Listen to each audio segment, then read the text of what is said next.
Nikola Jokic, another big triple-double. That makes it 3 on the season for him. Tyrese Maxey, also massive game, 40 points. And I bet you didn't think we'd be talking about Lauri Markkanen with a 50-burger. We're going to talk about that, plenty more. We're going to preview the next day's streams as well. Let's get into it.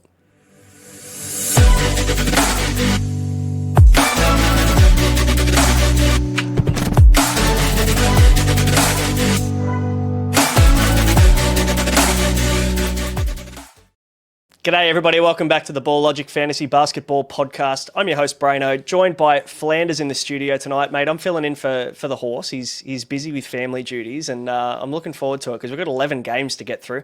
Wasn't there some interesting ball today? It was a lot of ball today and a lot of interesting ball with a lot of things, a lot of good surprising, a lot of bad surprising too. And keen to pick it apart pretty quickly with you and get through it because there's some shockers out there, but there's also some absolutely wicked results. Yeah, there's some gems, that's for sure. Obviously, some players that are probably going to start putting their hand up as waiver pickups. We'll talk about tomorrow's games very soon. But first of all, let's get into the rewind.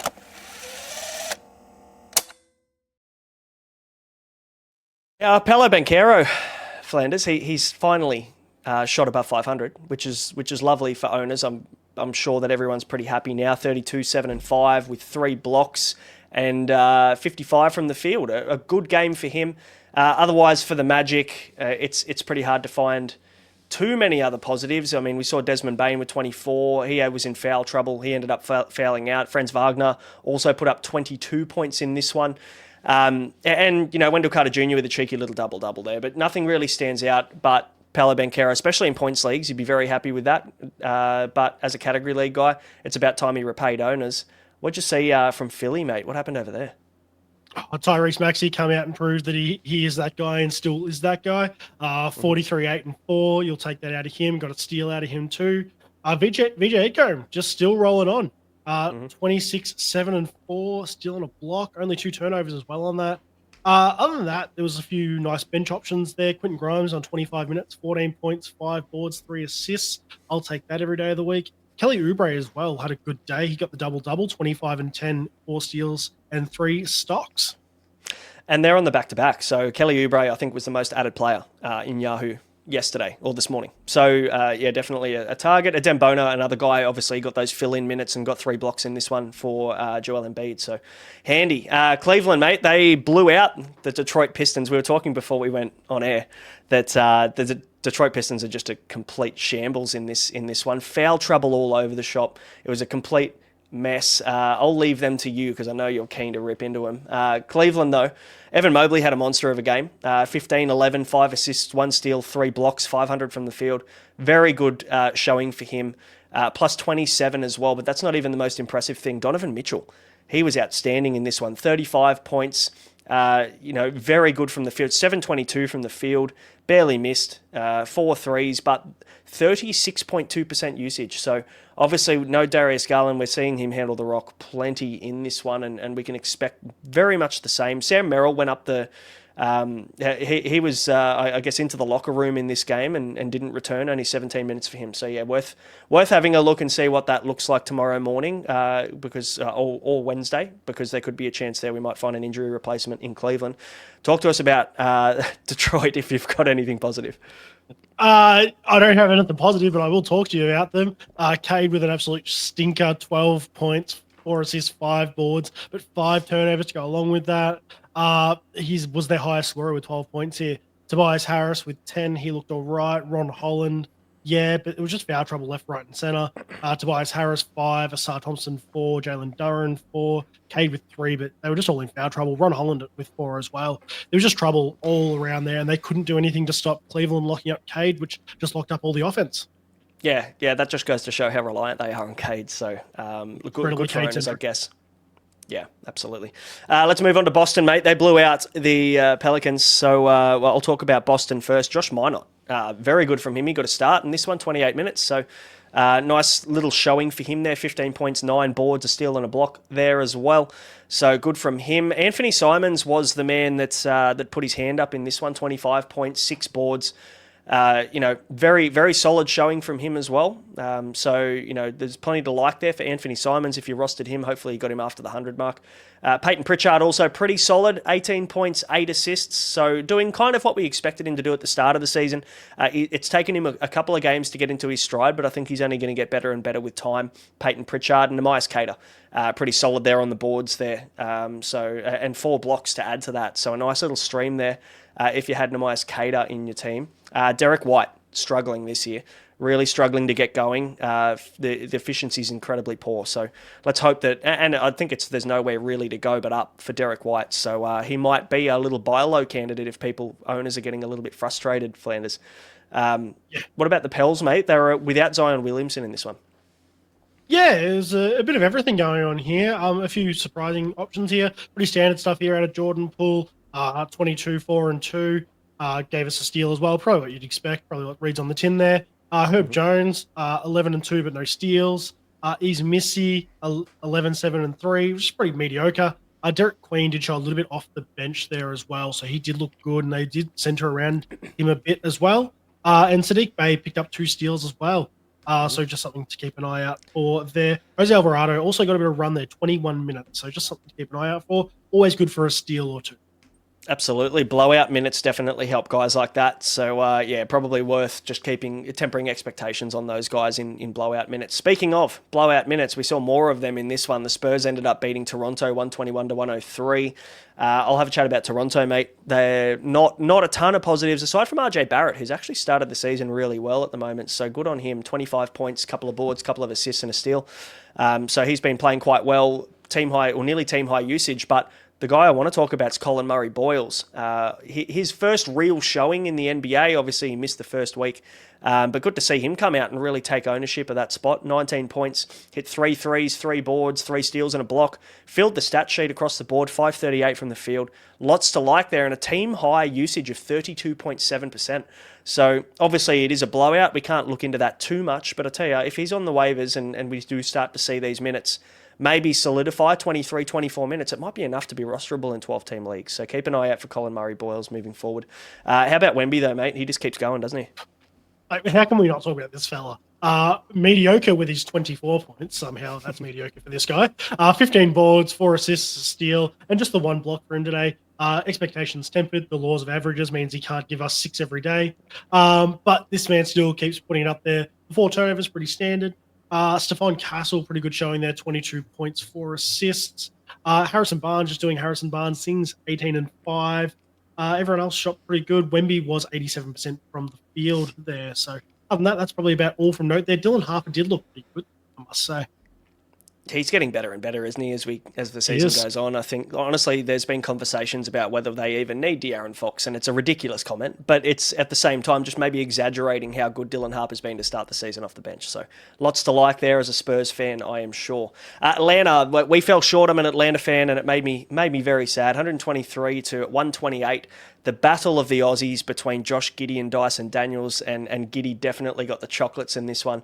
Atlanta Hawks, they've been pushing the pace all season. They've been struggling defensively. They move fast, and that's why we're seeing a lot of scores. So these are teams to target, especially throughout the fantasy season. Jalen Johnson with 25, 6 boards, 3 assists, and 3 steals. He was pretty good in this one. 27% usage for Jalen Johnson, so I'd probably expect that stays around that point. Kristaps Porzingis had his team high for the Atlanta Hawks, 27 points for him. No boards, though, so if you're punting rebounds, he was a really good target in drafts this year. Hopefully you've called onto that. He shot 3 threes as well in this one.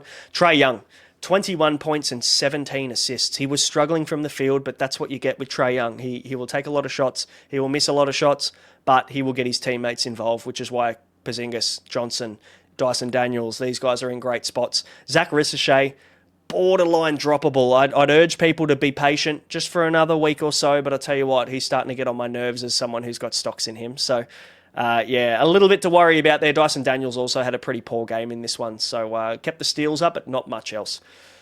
What about in the Bulls? Yeah. On the Bulls, it was a lovely even spread. 8 guys got in the double digits for points here. So we're just talking about everybody here. Ayo Dosunmu led the scoring there, 21 points there off the bench, 26 minutes there. Nice effort from him.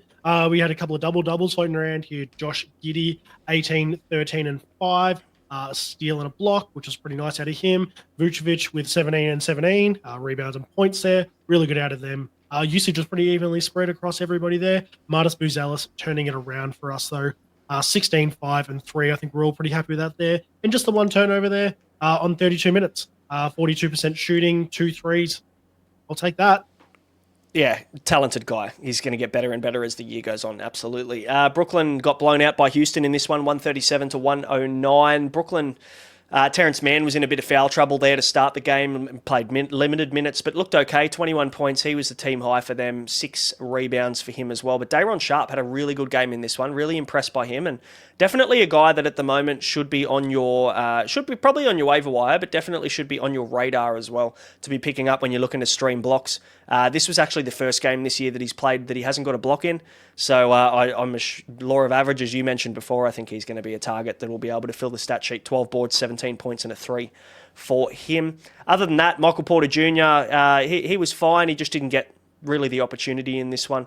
And obviously they were without Yegor Diorman as well, based on injury, just injury management for him through that foot injury in the preseason. So Cam Thomas struggled in this one as well, which is what you're going to expect. Cam Thomas is going to have 40-point games. He's going to have 9-point games, and he's going to shoot 250 to 300 from the field on a bad game, and that's what we saw tonight. So expect that at times with the highs that you're going to get from him.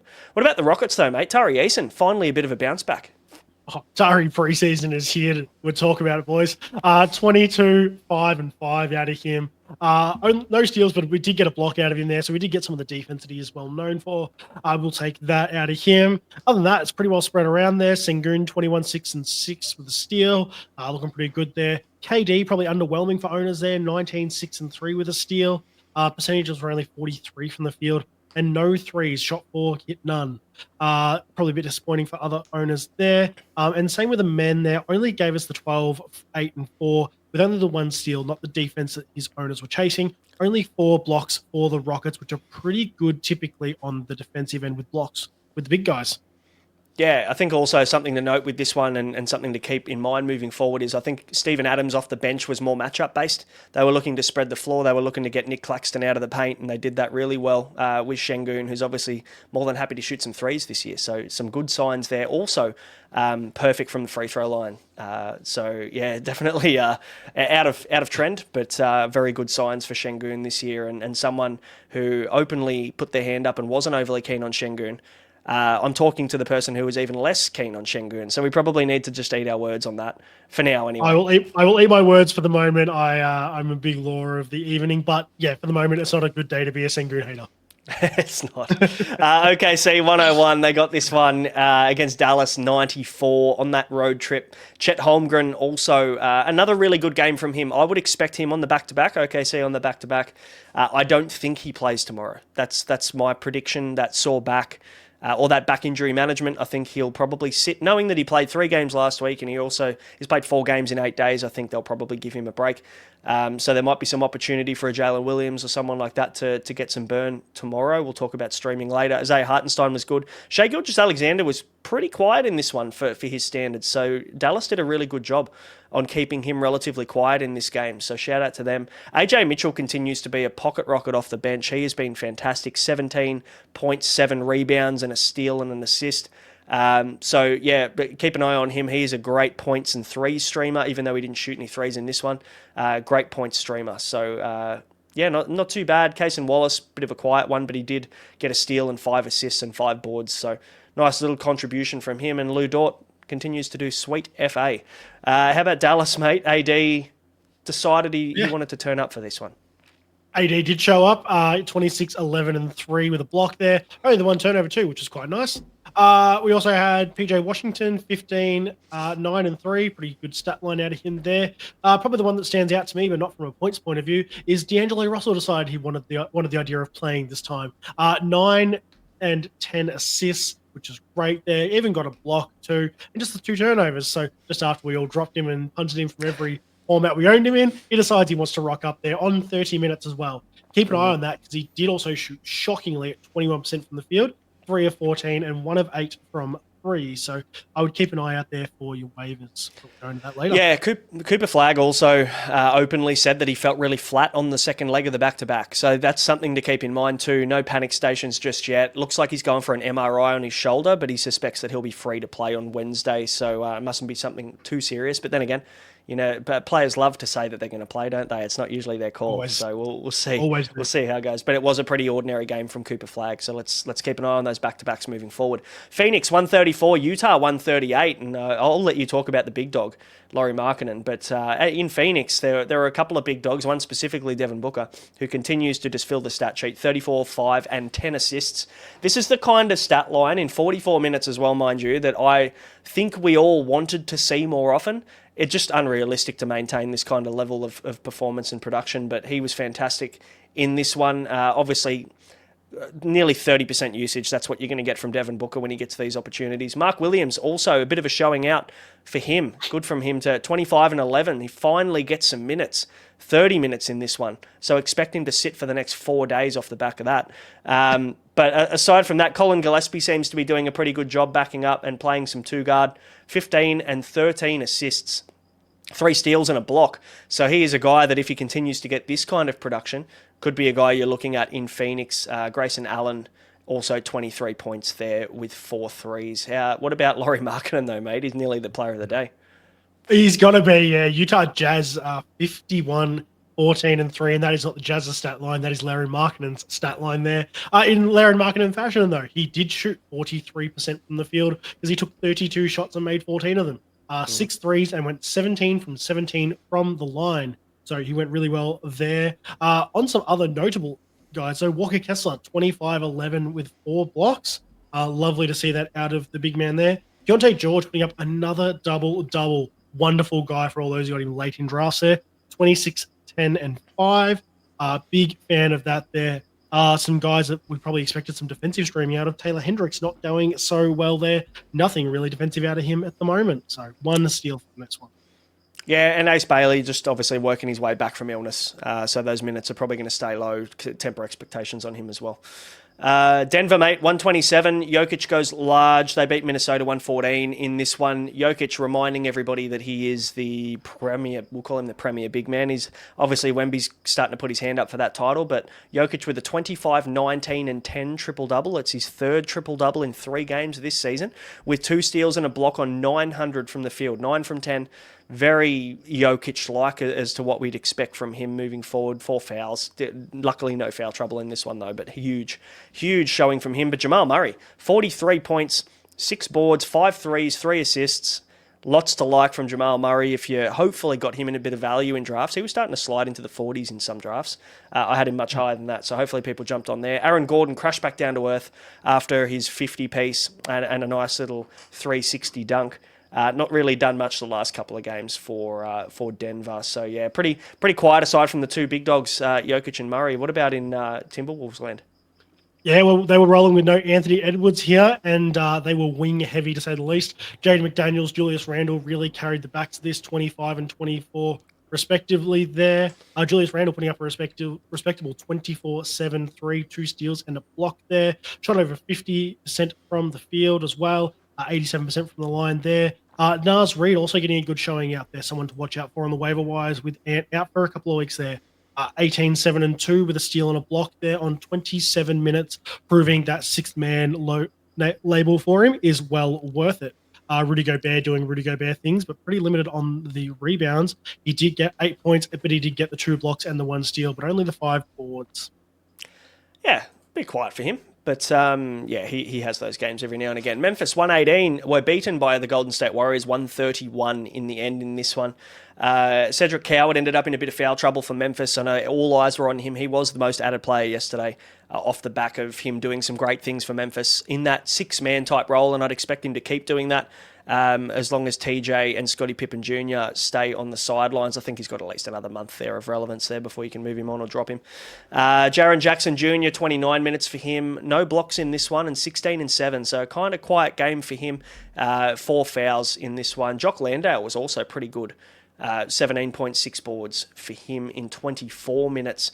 Santi Aldama missing the free throw and Draymond Green doing a weird-looking celebration after that flagrant foul was probably my highlight of the day. You never know what you're going to get. He's like a box of chocolates, Draymond Green. I can tell you one thing, he's going to foul out. That's just the nature of Draymond Green, isn't it? Oh, 100% he will. But yeah, Santi Aldama probably wishes he could get that free throw back, that's for sure. But yeah, Ja Morant, 23 and 9 assists for him. Poor from the field on 23 shots. So high volume and bad field goal percentage, but that's kind of what we're going to get from him. Jalen Wells, another very quiet game from him. And honestly, there would not surprise me when we do see Ty Jerome or Scottie Pippen Jr. back in the rotation. It wouldn't surprise me if we do see Cedric Howard potentially end up starting over Jalen Wells in the very near future. So keep an eye out for that. Golden State Warriors are on a back-to-back tomorrow, mate. So this is the first leg of it. What do we see? We're seeing another Jonathan Kuminga ball show here. He's balling out, ready to get traded somewhere else. 25, 10, and 4. Got the block as well. Only 3 turnovers too with his usage, which is good. 64% from the field here. Jimmy Butler doing Jimmy Butler things, 25 and 5. A lot of turnovers, which is a disappointing part there. Brandon Pajemski came out really, really well. 23, 4, and 6. He put up 5 threes, 71%. I'll take that every day of the week there. The other guy here off the bench as well, Moses Moody, just filled every single part of this stat line here. 20 points, two boards, an assist, a steal, 2 blocks, and put up 5 triples. I love that their streaming option to look for there. They didn't actually rely on Steph too much in this one, which is quite nice. Yeah, absolutely. Not nice for me, who has a fair amount of stocks in Steph, but yeah, good for everybody else. Jimmy Butler, again, solid too. Let's move on to Portland and the Lakers. This is the last game before we get into the waiver targets. Portland ended up knocking off the Lakers, but I tell you what, Austin Reeves did nearly everything he could in this one to stop that. He had to put his LeBron and Luka-sized backpack on in this game. You can talk about that later, but Drew Holiday had a great game. 30 minutes for him, 23 points, 5 rebounds, 6 assists, 1 steal, 2 blocks, and 66 from the field on 15 shots. So very nice game for Drew. This is kind of maybe rewind 2-3 years back to his Milwaukee kind of days, the kind of stat line that we would have expected from him 2-3 years ago. So good to see him back. Jeremy Grant had a good game in this one as well off the bench, 22, 3 and 3 with 3 threes. I just said 3-4 times. There you go. Denny Avdia, 25 and 4 with 5 threes. So there was some 3 shot in this game by these 3 guys. Donovan Clingan also had a big double-double, 16 points and 14 boards with a steal and 2 blocks. So he's starting to get into his work on 26 minutes as well. Such a good... in terms of the rotation, I think we've now seen enough from Portland to know that Donovan Clingan's going to get the bulk of the minutes. Young Han Sen only getting some junk time stuff. Only 8 minutes for him in this one, 4 minutes in the game before that. So this is, Donovan Clingan's show. Until Hansen probably has enough time to take that over. But Tamani Kamara was in foul trouble in this one as well at different times. 30 minutes for him, though, with very little production. So, hold strong on Tamani Kamara. He'll come good. What about the Lakers, mate? Austin Reeves doing his best. Austin Reeves could not have done any more except get the ball in his hand. So if you own Austin Reeves, I really hope you punch turnovers because 8 of those really didn't help his stat line. But I suppose when you're putting up 41, 4, and 5 with 3 steals on nearly 600 shooting from the field, nearly 400 from 3-point, and 12 or 14 free throws, you can't really ask much more. And I forgive him for a few turnovers there. Other than that, when we see no Luka, we see no Bron out here. It's pretty grim. We're looking at Rui Hachimura, 16, 6 and 1. DeAndre Ayton, 16, 8 and 2. No one else really here. Jake LaRavia did get the start here. I wouldn't read too much into that. We got 3, 6, and 5 here. They're just going to rotate a few bits and pieces through. Gabe Vincent got the start the other day, so they're just going to try some things there. Just be wary out there. Yeah, it's they need Luka. That's for sure. And even then, Austin Reeves still pretty relevant until LeBron comes back. Honestly, Austin Reeves a perfect sell high candidate. If you can bump him off to someone, I think that'd be advantageous for your team, especially when LeBron gets back and that usage drops back through the floor. Mate, that is the wrap up. We've done all right. 11 games in 22 minutes, so we've allowed 2 minutes a team. I think we've done okay. I think we did well. Now let's move into the waiver wire pickups for this week. Targets acquired. First game, mate. We're talking Tuesday in the States. Second game of the week. We're talking Philly on the back-to-back against Washington. Joel Embiid obviously sat today. but he'll be back. I would expect he'll be back tomorrow. It says questionable. I would expect him to be back, just injury management. The thing I'm looking at here, mate, is Jabari Walker, and he got 14 minutes with the start today. They went a little bit smaller there. Obviously, no Barlow, no Watford, no Paul George. So realistically, they're kind of forced to play Kelly Oubre at the 4, maybe even slide VJ Edgecombe to the 3 and just get Quentin Grimes involved. So I'd be looking at Quentin Grimes as a streamable option, especially against Washington this week. Today, I should say. Anybody else you're looking at, mate? What about Washington? Washington, I think we're probably going to see a better game coming here out of Keyshawn George.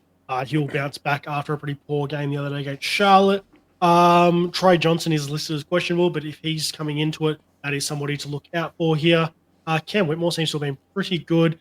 Minutes are limited for him there. And CJ is someone who's coming off a bit of a buy low area there with some limited points here, but he has been proven to carry that if George can't get up and moving.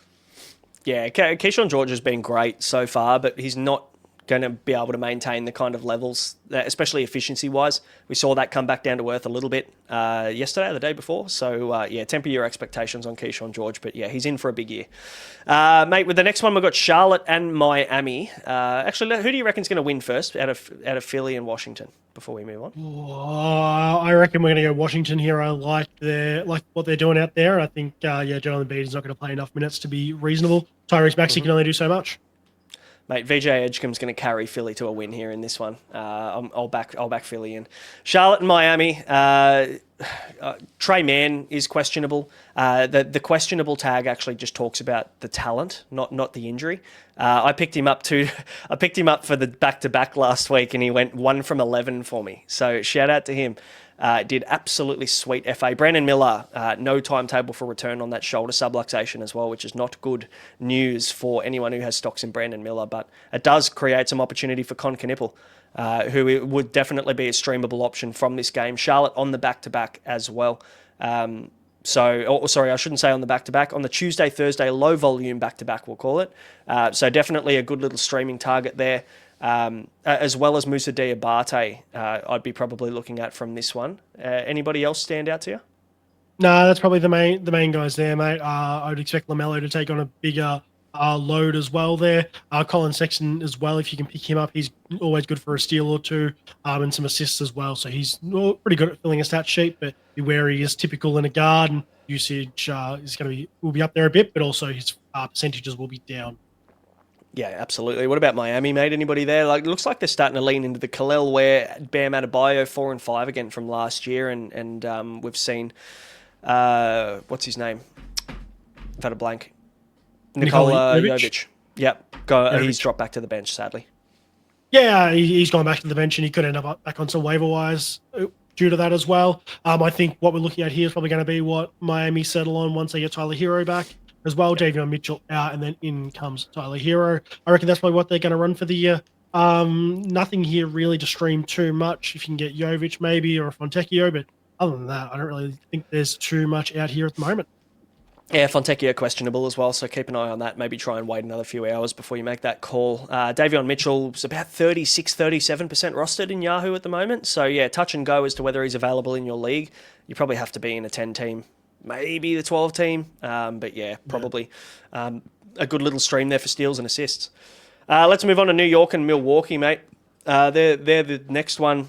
Karl Anthony Towns is questionable.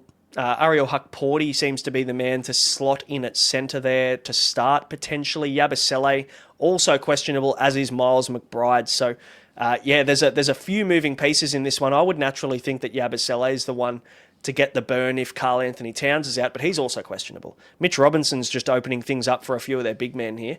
But yeah, any of that starting centre, if we get confirmation, they're definitely streamable in this game.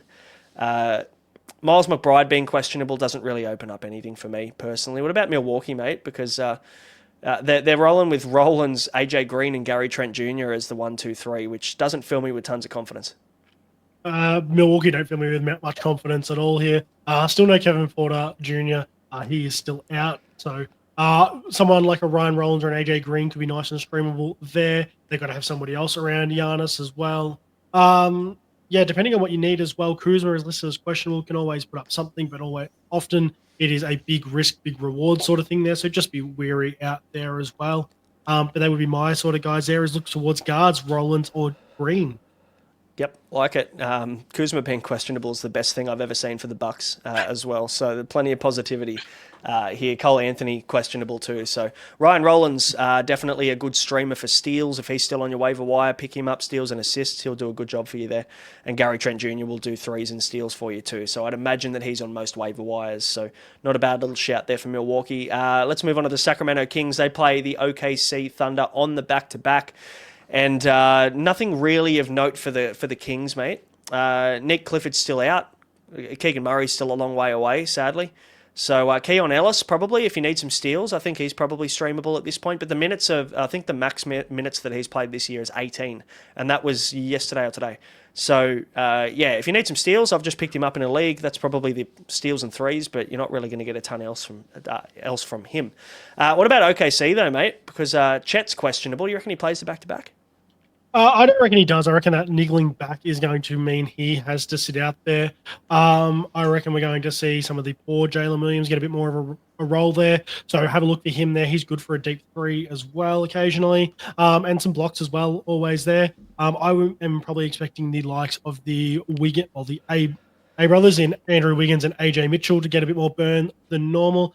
Casey Wallace has probably slipped off everybody's waiver wires now, but somebody to still keep an eye out for if he's there. Lou Dort could get pumped to waiver wires if owners were that upset with him after his last few weeks. Keep an eye out there. You could get someone there for some defensive stats and some threes if he hits them. Yeah, absolutely. Aaron Wiggins could get some good minutes in this game. Yep. Obviously, pending what happens with the rest. But they're missing a lot of guards in this game. They're missing Caruso. He's out. Isaiah Joe's out. Topic is out. Definitely not great in the guard depth for OKC. Let's move on to the final game, mate. We've got the Clippers and the Golden State Warriors. Obviously, the Golden State Warriors on the back-to-back. The Clippers only playing 2 games this week, so not really a stream target for me personally. Bogdan Bogdanovic has been incredibly poor for the Clippers anyway, so I'm not overly interested in that. Bradley Beal's still out. He's managing a back issue as well, I think, from memory. So. Yeah, not ideal. As a man who has him in a couple of leagues, I'm starting to regret that. We had a chat about that before we hopped on. But aside from that, Derek Jones Jr. could be a nice little play there for some stocks, steals and blocks if you need them. Otherwise, nothing really jumping out on the page for me. But Derek Jones Jr. and Bogey if you need some streamers there. What about Golden State, mate? Golden State. So they're coming off the second half of a back-to-back there. Al Horford is listed as out. I would expect him to be back in. I reckon we're probably going to see the likes of a Moses Moody get a bit more of a burn here. Keep an eye out. Will Richard has been doing a few good things there if you're in some deeper leagues as well there. Steve Kerr's really leaned into him as well. I would expect the likes of Butler and Curry to probably get their minutes wound back just a touch in this one here. It's probably a bit more burn for those guys there. And Moses Moody coming back from that injury. He's come back. He dropped the threes today, so I would expect him to be someone that's worth picking up. Absolutely. I would expect Moses Moody to be on most waiver wires.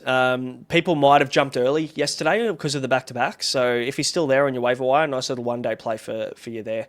Brandon Pajemski's also probably every chance to be on your waiver wire too. I've noticed that people have got frustrated with him already and dropped him. So I'd be picking him up if I could. I think he's still going to come good and still every chance of being the starting 2 guard for the Golden State Warriors this year. But, mate, that will do us. That is the wrap-up of 11 games and the preview of 5 games coming into some streaming targets. Hopefully that can help you guys get the win.